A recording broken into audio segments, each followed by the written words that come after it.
하나님 말씀은 구약 성경 잠언 17장 8절 9절 말씀입니다.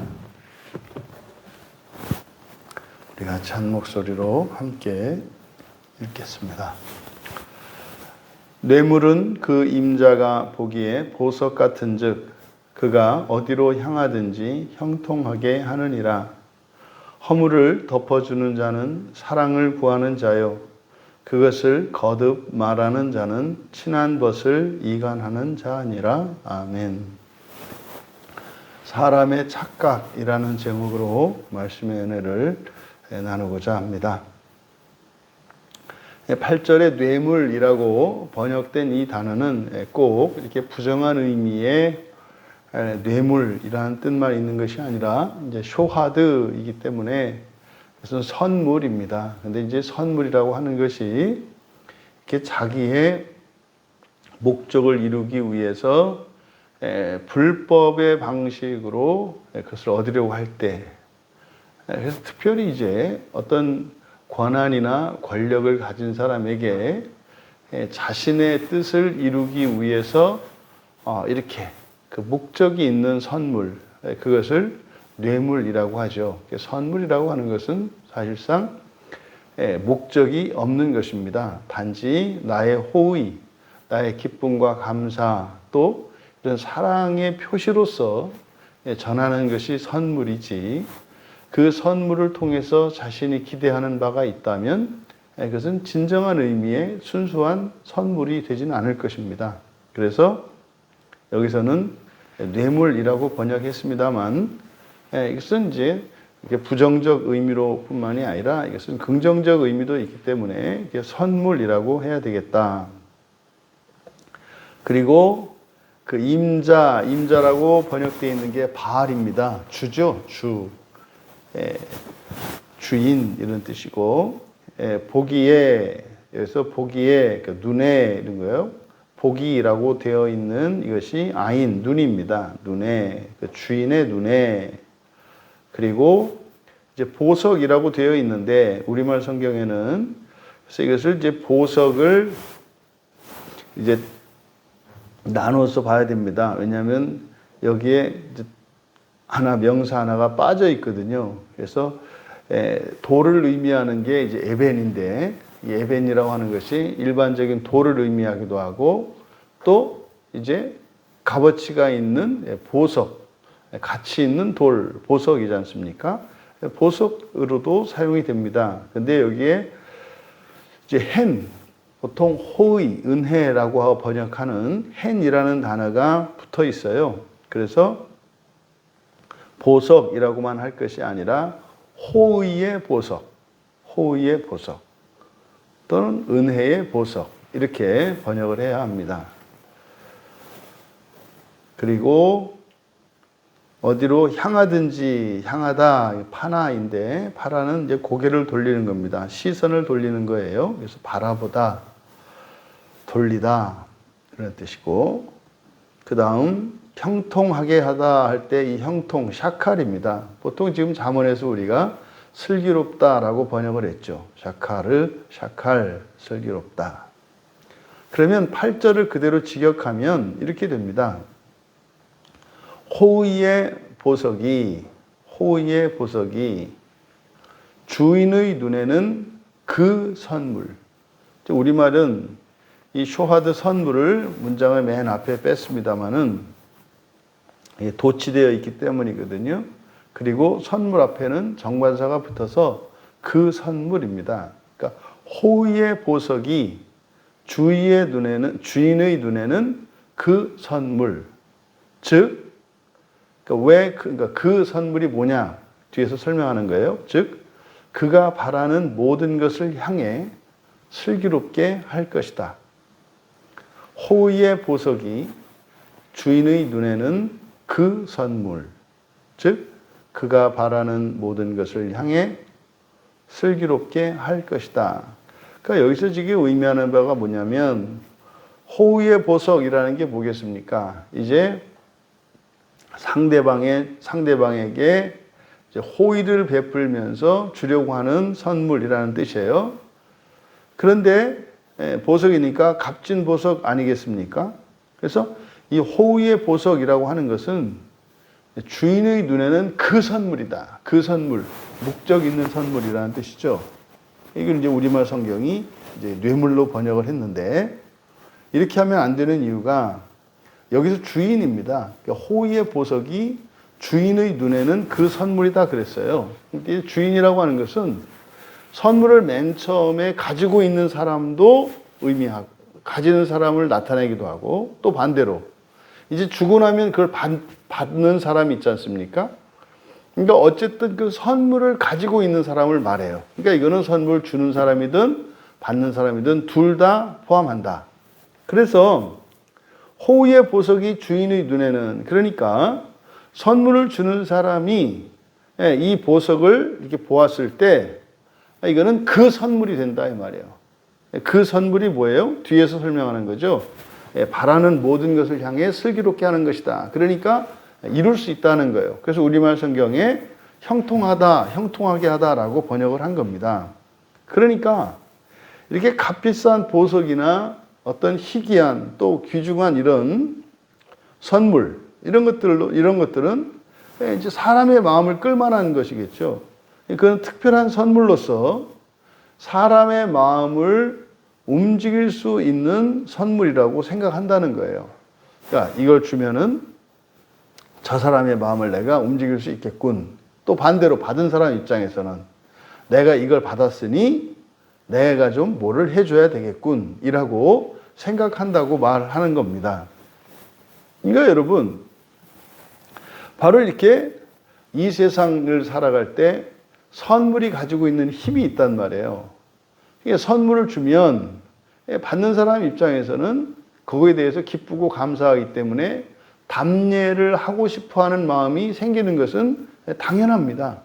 그러니까 사실은 지금 이 8절에서는 선물에 대한 일반론을 이야기하는 거거든요. 그럼 여기서 한번 우리들이 생각해 볼 필요가 있습니다. 그러면 선물이 아니고서는 다른 사람의 마음을 움직일 수 없는가요? 또 선물이 아니고서는 나의 마음을 이렇게 고백하고 전할 수 있는 방법이 없는가요? 그렇지 않죠. 그렇지 않습니다. 그러니까 예를 들어서 가난하고 뭐 아무것도 가진 것이 없는 사람은 정말로 선물을 줄 수 없지 않겠습니까? 그러면 좀 많이 가지고 있는 사람이어서 뭐 실제로 이렇게 큰 선물을 가지고 사람들의 마음을 사고 그래서 자신의 뜻을 이루고 할 수 있죠. 할 수 있습니다. 하지만 그것이 절대적인 것은 아니에요. 꼭 그렇게 해야만 다른 사람의 마음을 움직일 수 있는 것이 아니다 이 말이에요. 얼마든지 선물이 아니고도 상대방의 마음을 움직이고 또 나의 요청을 들어주게끔 할 수 있는 방법이 여러 가지가 있죠. 사실상 여러분 우리가 정직하고 그리고 솔직하게 그리고 나의 절박함을 상대방에게 이렇게 표현을 했을 때 얼마든지 그것으로도 사람들의 마음이 움직여집니다. 꼭 선물이라야 이렇게 내 마음이 움직여지는 것도 아니고 또 다른 사람의 마음을 움직일 수 있는 것도 아니라는 거죠. 그러니까 지금 8절에서 이 선물에 대한 일반론을 통해서 사람의 착각이 무엇인가를 가르쳐 줍니다. 선물에게 그런 효과가 있는 것은 틀림이 없습니다. 하지만 그것이 절대적이지 않다. 절대적이지 않다는 것은 그런 선물을 하기만 하면 뜻대로 되는 것도 아니고 그리고 그런 선물이 아니고서는 선물만이 그렇게 할 수 있는 것도 아니다. 다음 9절에서는 허물을 덮어주는 자는 사랑을 구하는 자요 그것을 거듭말하는 자는 친한 것을 이간하는 자다. 여기서 이제 허물이라고 번역한 것은 이제 우리가 드러난 죄를 죄라고 하고 그리고 드러나지 않은 죄를 허물이라고 우리가 이야기하지 않습니까?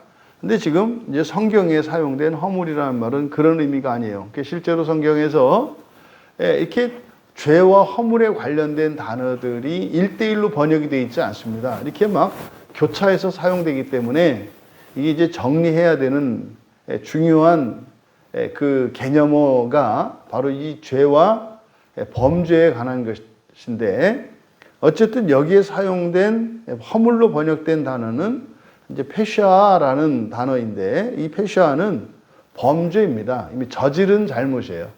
저지른 잘못. 그러니까 허물이라고 하는 것은 범죄, 죄를 범한 것을 말해요. 그래서 범죄를 덮어주는 것은 여기서 사람으로 했습니다만 행위로 그냥 봅니다.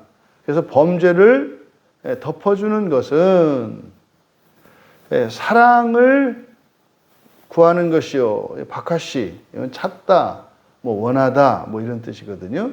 그러니까 범죄를 덮는 것은 사랑을 찾는 것이요. 그것을 거듭 말하는 자. 그래서 그것은 앞에 있는 허물이겠죠. 그러니까 범죄입니다. 그러니까 범죄한 것, 잘못한 것을 거듭 말하다, 샤나, 반복하는 거예요. 또 하고 또 하고 또 하는 거. 이게 거듭 말하는 것은 친한 벗 밑줄 치시고 여기 친한 벗이라고 번역한 단어가 알루프거든요. 이 알루프가 의미하는 것은 숫소, 그래서 우두머리, 족장 이런 의미를 갖습니다.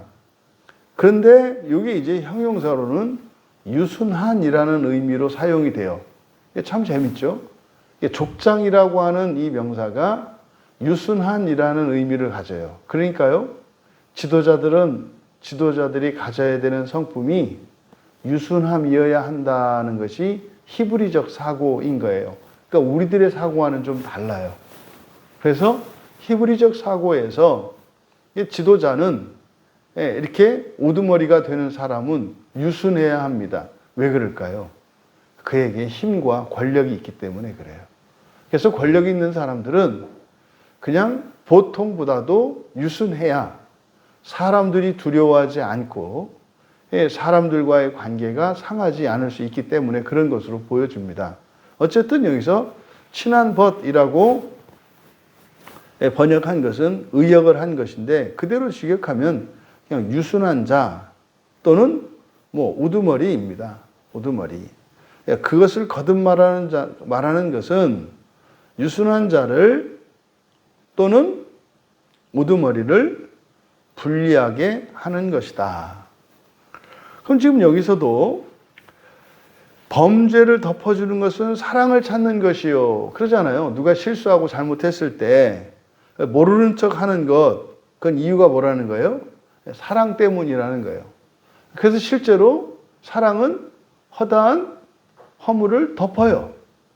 그러니까 이게 상관관계가 있습니다. 그래서 실제로 사랑이라고 하는 이것은 우리들이 생각하는 것처럼 즐겁고 기쁘고 행복하는 것이기보다는 사랑으로 말미암아 기쁘고 즐겁고 행복해서 오히려 스스로 고난과 손해를 감수하게 해요. 그래서 허물을 덮는 것, 이것은 사실은 뭐다? 이 범죄를 덮어주는 것은 사랑을 찾는 것이다. 그래서 누군가가 잘못을 했을 때 그 잘못한 것을 모르는 척 덮어주었을 때 거기에서 사랑이 생겨나는 것이고 그래서 사랑을 위해서 오히려 그 범죄를 덮어줬다고 이야기를 하는 거죠. 그러니까 이것도 일반론입니다. 그럼 여기서 우리가 질문을 던져봐야 돼요. 그럼 사랑을 찾기 위해서는 꼭 그렇게 범죄한 것을 무조건 덮어줘야 되는가? 그렇지 않잖아요. 그것이 알고 짓는 죄라면 지적을 해줘야 된단 말이에요. 근데요, 허물인 경우, 자각하지 못하는 죄인 허물인 경우에는 그때는 말로 해서는 그렇게 말로 그 죄를 제 말을 거꾸로 했네요.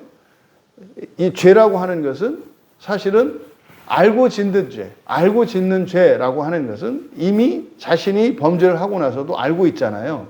알고 있기 때문에 거기에다가 잘못했다고 이야기했을 때 사실은 어떤 경우에는 잘못했습니다. 뭐 이렇게 해야 잘못한 거를 확인시켜줘야 되는데 오히려 덮어줌으로써 사실은 오히려 범죄를 조장하는 결과가 만들어질 수도 있잖아요. 그리고 사실상 허물인 경우, 자기가 그것이 잘못인지 모르는 경우에 덮어줬을 때는 그게 사실은 전혀 사랑과 관계가 없어요. 오히려 그 죄를 알지 못하는 사람에게는 또 어떻게 해야 되는 거예요? 사실은 그거를 또 가르쳐 줘야 되거든요. 근데 가르쳐 준다고 그래서 그냥 덮어줄 것도 아니고, 다시 말해서 범죄와 관련해서 그냥 덮어준다고 되는 것도 아니고, 그렇다고 또 덮지 않고 그저 계속 지적한다고 되는 것도 아니다, 이 말이에요. 그러니까 범죄를 덮는 것은 사랑하는 것이다. 그래서 사랑은 허다한 허물을 덮어주는 것이다 라고 하는 것이, 이것이 일반적인 원칙입니다만 그것 또한 뭐다? 절대적이지 않다라는 것을 말씀을 드리는 거예요. 그래서 하나님의 말씀이 이렇게 했다고 했을 때 모든 상황에 모든 사람에게 언제나 적용되는 것은 아니다. 아니다. 그래서 범죄를 덮어주는 것과 이 사랑의 관계에 있어서도 그렇다는 거죠. 또 그것을 거듭말하는 자는 유순한 자를 또는 우두머리를 불리하게 하는 것이다. 이것도 마찬가지입니다. 앞에서 말씀드린 것처럼 죄인지 허물인지에 따라서도 달라진단 말이에요. 그리고 그것을 거듭 말한다 그래서 꼭 분리가 되느냐? 아니죠. 오히려 그것 때문에 감사할 수도 있거든요. 감사할 수도 있거든요. 이 또한 일반 논리, 일반 원칙입니다. 그래서 듣기 좋은 잔소리도 3번 들으면 싫다. 이런 얘기가 있지 않습니까? 그러니까 무조건 반복해서 말하면 안 돼. 그럴까요? 그렇지 않단 말이에요. 정말로 반복해서 말해야 될 때가 있죠. 특히 부모나 선생님들이나 이런 경우에는 어떤 학생이 몰라요. 그럼 어떻게 해야 돼요? 계속 반복해서 말해줘야 되죠. 틀린 거 틀렸다고 해야죠. 시험 봤는데 똑같은 문제를 5번까지 틀리면은 틀렸다고 하고 6번까지 틀리면은 또 틀렸다는 말을 하면 안 됩니까? 그런 이야기가 아니잖아요. 또 분리시킨다고 하는 이것, 분리시키는 것이 유순한 자를 분리하게 하는 것이다 그랬는데, 이 분리한다라고 하는 이것이 절대적으로 악한가요? 또 그렇지 않거든요. 자녀들이 이제 성인이 되고 다 자라서 독립하여 이제 가정을 꾸리게 되면 어떻게 합니까? 분리하잖아요. 분리하잖아요. 실제로 이 분리하다라고 하는, 이 파라드라고 하는 이 단어가 맨 처음 사용된 게 에덴 동산에서 발언했던 4강이거든요. 비손, 기온, 히데갈, 유브라데스라고 하는 4개의 강이 에덴 동산에서 나와서 4수로 나뉘거든요. 이 4시라고 하는 게 동서남북 사방을 나타내지 않습니까? 그러니까 땅 전체로 에덴 동산에서 강이 흘러갔다는 거예요.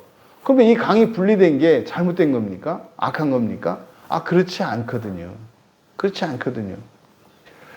그래서 8절과 9절에서 우리에게 주는 교훈이 무엇이냐? 사람의 착각을 조심하라는 거예요. 사람의 착각. 특히 신앙인들, 우리와 같은 그리스도인들의 착각이 있어요. 그 착각이 뭐냐면 절대성입니다. 절대성이에요. 여러분, 우리가 성경은 오류가 없는 완전한 하나님의 말씀입니다. 이때 성경이 뭐죠? 그때 오류가 없는 완전한 성경이라고 할 때 그 성경이 여기 이 한글로 되어 있는 이 개역개정판, 이 성경인가요? 아니잖아요. 또 요거 있기 이전에 개역 한글이 절대적인 성경인가요? 신천지나 이런 이단에서는 그를 절대적인 성경이라고 생각하죠. 또 영어 성경에서도 킹제임스 버전을 쓰는 사람들이 그것도 절대적인 거라고 생각하죠. 또 중세 로마 캐톨릭은 라틴어로 번역된 이 벌게이트 성경이 그게 절대적인 성경이라고 생각을 했죠. 그렇습니까? 그렇지 않아요. 실제로 이 성경의 사본들조차도 다른 사본들 사이에서 상이점들이 발견이 된단 말이에요. 성경에 원본이 있습니까? 없어요. 없다고요. 그러니까 우리가 이렇게 이 성경이 번역상의 실수도 있고 또 사본상의 다른 차이점이 있을지라도 우리가 이 성경이 완전하고 오류가 없는 하나님의 말씀으로 믿는 것은 사실은 이렇게 문자와 이 책 자체의 어떤 완전성을 얘기하는 것이 아니라 뭡니까? 성령의 역사를 믿는 거죠. 우리가 교회 안에서 우리 신앙 안에서 말하는 이 절대성이라고 하는 이것은 사실은 성령의 역사 안에서 일어나는 것을 말해요. 그래서 이 세상에 그 어떤 것도 절대적인 것은 없습니다. 그래서 도덕도, 법도, 상식도, 관습도 어떻게 해요? 바뀐다고요. 그래서 상황에 따라, 사람에 따라, 때에 따라 이것이 다르게 적용되는 겁니다. 그래서 중요한 게 뭡니까? 분별력이에요. 분별력이라고요. 마땅히 해야 할 것을 해야 합니다. 그런데 때로는 마땅히 해야 할 것을 참고 하지 말아야 할 때도 있는 거다 이 말이에요. 여러분, 사람들이 가지고 있는 이런 절대정신, 절대성에 대한 착각 조심해야 합니다. 또 반대로 절대성을 인정하지 않고 모든 것을 상대화하는 것, 이것도 주의해야 합니다. 그래서 절대적일 때가 있고 상대적일 때가 있다라고 하는 사실. 그러니까 이 세상에 그 어떤 것도 완전한 게 없어요. 하지만 하나님의 말씀인 성경, 이것은 절대적일 수 있어요. 왜요? 앞서 말씀드린 것처럼 원본도 없고 사본들 사이에서도 차이점이 있고 심지어 번역본은 잘못 오역된 것도 있지만 이 하나님의 말씀인 성경이기 때문에 이것을 완전할 수 있어요. 여기는 뭡니까? 불완전성이 내포된 완전성이에요. 그러니까 사람에 의해서 기록되고 사람에 의해서 번역되어진 이 성경이 잘못된 것이 있을 수 있습니다만은 성령께서 그것을 사용하셔서 바르게 하시기 때문에 이 성경은 절대적이고 완전한 성경이 되는 거예요. 그러니까요, 개역 개정만 절대적이다, 개역 한글만 절대적이다, 영어가 절대적이다, 이것은 맞지 않는 거죠. 또 무엇은 절대로 틀렸다, 무엇은 절대로 안 된다, 이것도 또 잘못된 거죠. 그래서 이 세상에 있는 모든 것 가운데 유일하게 절대적인 것을 꼽는다면 바로 이 성경입니다. 그러면 이 성경을 절대적인 하나님의 말씀으로 믿고 따랐어요. 근데 사실은 번역이 잘못됐어요. 상관없다 이 말이에요. 그러면 성경을 번역할 필요가 없지 않습니까? 그게 아니죠. 성령께서 바로잡아 주시는 것이 있겠습니다만 우리들 스스로 그것을 바로잡아가야 될 필요가 있는 거죠. 그래서 성경을 우리가 번역하는 겁니다. 그럼 여러분, 신자도 마찬가지예요. 신자도 절대적이지 않아요. 우리는 여전히 죄 있는 하나님의 자녀이기 때문에 그렇습니다. 여러분, 오늘 우리가 살펴보았던 세상 사람들이 가지고 있는 사랑과 선물에 대해서 이것이 일반적인 의미가 있겠습니다만 그것을 이렇게 절대적으로 절대시하려고 하는 이런 사람들의 착각으로 인해서 사실은 오히려 유익을 위해서 만들어진 이러한 법과 도덕들, 이러한 명제들이 이것을 지나치게 절대화하고자 할 때 그로 인한 부작용과 폐해가 더 클 수도 있다고 하는 사실을 우리에게 가르쳐 줍니다. 여러분, 좋은 음식이라 하더라도 언제나 모두에게 그렇게 절대적으로 좋은 것은 아니라는 사실. 그래서 또 그러함에도 불구하고 이렇게 절대적인 것이 없는 것처럼 또 우리가 생각하지 말아야 한다는 것. 그래서 절대성과 상대성에 대한 바른 이해를 통해서 우리의 신앙생활뿐만 아니라 일상 속에서도 이 사람들의 이 절대성에 대한 착각으로 인해서 생기는 이런 부작용과 폐해들은 사라지고 바른 분별력으로 그 유익을 누릴 수 있는 우리 모두 되시기를 주님의 이름으로 축원합니다.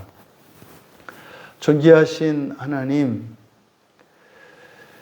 죄 가운데 있는 사람이 너무나 쉽게 착각하고 있는 것은 이 세상의 무엇을 절대적인 것으로 착각하는 것임을 오늘 말씀을 통해 교훈을 얻었습니다.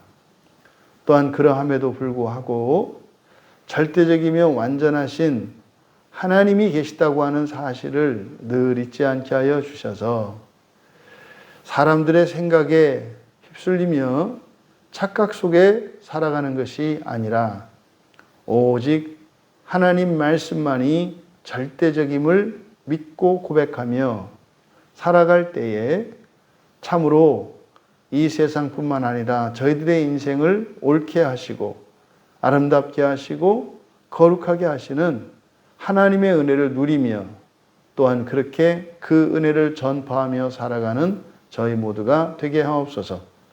감사하며 예수님의 이름으로 기도하옵나이다.